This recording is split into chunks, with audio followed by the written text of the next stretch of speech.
Usisahau kusubscribe, kulike na kucomment. Fellow Kenyans, welcome to the daily updates.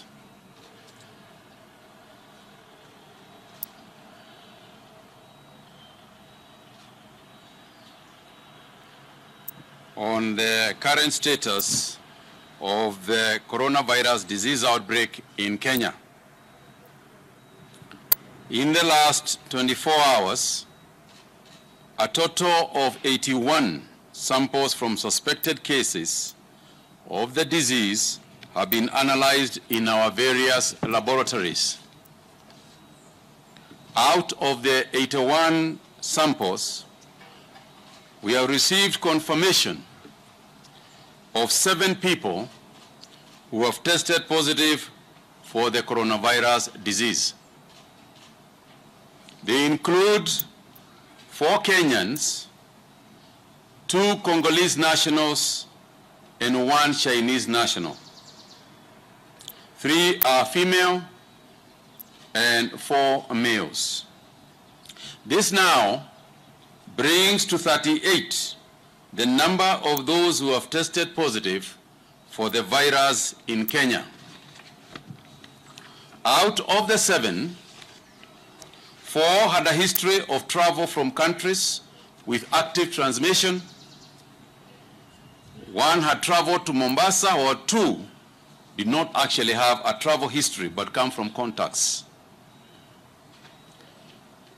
On a more positive note, I'm pleased to note that our first patient, together with the 3rd patient, have tested negative in their first retesting. A repeat test is scheduled in the next 48 hours. We remain hopeful that the repeat test will be negative, confirming full recovery to allow for their discharge from our treatment center.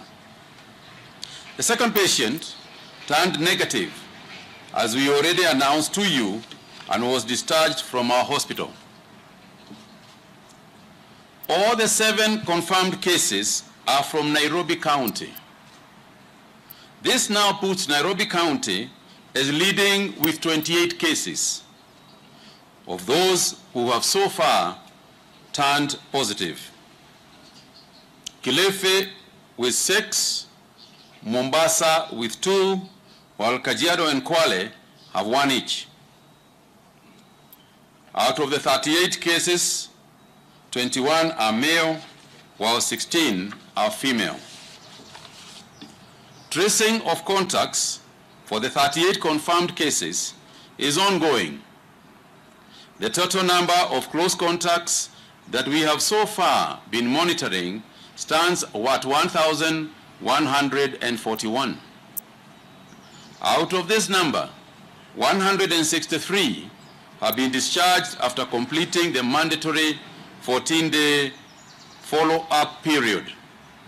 Currently, our teams are monitoring 978 close contacts. We have 3 individuals who have been admitted at Bagathi Hospital awaiting test results.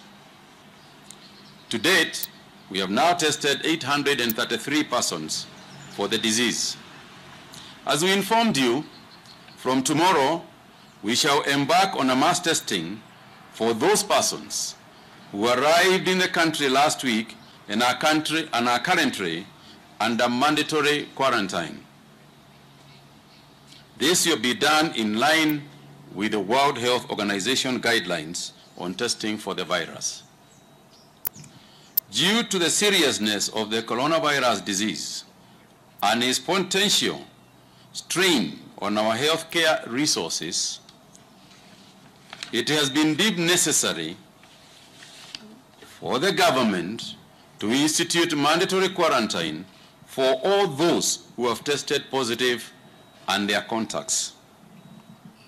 Once you have been identified as a contact to a patient who has tested positive, the Ministry of Health shall send its officials to your house to escort you to a quarantine facility. The purpose of this exercise is to have close monitoring of your well-being so as to safeguard your health and particularly safeguard that of your family and your friends at large. Usisahau kusubscribe, kulike na kucomment.